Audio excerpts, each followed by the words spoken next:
नामांकन में जन सैलाब जो था, महिलाओं की संख्या, युवाओं की संख्या, तो वो अपने आप में ये साबित कर रहे हैं कि अब ये सरकार जो पिछले 5 साल में भ्रष्टाचारी जो सरकार थी, तो जनता उसका जवाब देने के लिए 13 नवंबर का इंतजार कर रही है। अपने जगह पे सारे जो प्रत्याशी हैं बहुत अच्छा काम करेंगे भविष्य में और बहुत अच्छे वोटों से चुनाव जीतेंगे, इसके लिए हम पूरा आश्वस्त हैं। निश्चित महिला सशक्तिकरण का समय है और हमेशा ही भाजपा की सरकार ने, मोदी जी ने महिलाओं को आगे करने का ही प्रयास किया है। मैंने झारखंड में पिछले 1.5-2 महीनों में अनुभव किया है कि जो सोरेन सरकार है, ये बिल्कुल सही है कि वो मैडम की तारीफ करते हैं, कल्पना जी उनकी तारीफ करती हैं, तो इस बीच में ये बहुत सत्य है कि जनता कहाँ खड़ी है ये हमें ढूंढना पड़ता है। निश्चित इस बार झारखंड का चुनाव बहुत ऐतिहासिक चुनाव होने वाला है और जिस तरीके से आज नामांकन में जन सैलाब जो था, महिलाओं की संख्या, युवाओं की संख्या, तो वो अपने आप में ये साबित कर रहे हैं कि अब ये सरकार जो पिछले 5 साल में भ्रष्टाचारी जो सरकार थी, तो जनता उसका जवाब देने के लिए 13 नवंबर का इंतजार कर रही है वोट डालने के लिए। और एनडीए के तहत जो कैंडिडेट्स हैं, सरयू राय जी की मैं बात करूं, अगर मैं पूर्णिमा जी की बात करूं, मैं मुंडा जी की मैं बात करूं, तो निश्चित ही अपने जगह पे सारे जो प्रत्याशी हैं बहुत अच्छा काम करेंगे भविष्य में और बहुत अच्छे वोटों से चुनाव जीतेंगे, इसके लिए हम पूरा आश्वस्त हैं। और चुनाव जीतने के बाद जितने वादे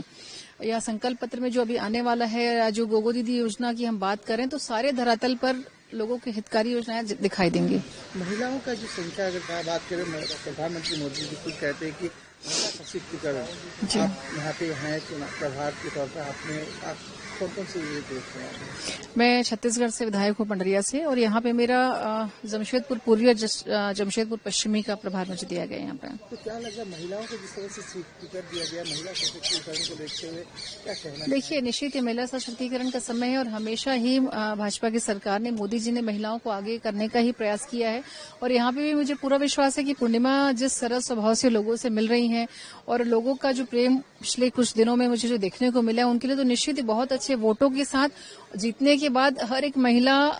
का मुझे लगता है कि वो बहुत नजदीक से उनकी भावनाओं को और उनकी जरूरतों को आसानी से समझ पाएंगे। वो अच्छे से देख रहे हैं, ग्राउंड में देख रहे हैं, स्ट्रैटेजिकली आप लोग ये चीज को पूरा हैंडल कर रहे हैं, तो क्या लग रहा है कि बड़ा चैलेंज है? क्योंकि विपक्ष जो अभी सत्ता में जो पार्टी है, जेएमएम है, कल्पना सोरेन जी खुद चुकी है, हेमंत सोरेन जी खुद मार्केट में है, क्या कहना? देखिए, निश्चित ही हर चुनाव के तरीके से ही लड़ा जाता है। कोई भी चुनाव या कोई भी युद्ध आसान नहीं होता है, लेकिन एक चीज कहना चाहूंगी, जैसा कि मैंने झारखंड में पिछले 1.5-2 महीनों में अनुभव किया है कि जो सोरेन सरकार है, ये बिल्कुल सही है कि वो मैडम की तारीफ करते हैं, कल्पना जी उनकी तारीफ करती हैं, तो इस बीच में ये बहुत सत्य है कि जनता कहाँ खड़ी है ये हमें ढूंढना पड़ता है। तो बिल्कुल सरकार इस बार एनडीए की बनने वाली है। भाजपा के एनडीए के सारे प्रत्याशी बहुत अच्छे वोटों के साथ जीत कराने वाले हैं।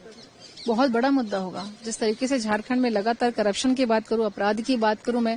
लगातार चीजें बढ़ रही हैं और छत्तीसगढ़ झारखंड एक ही समय में राज्य बना हुआ है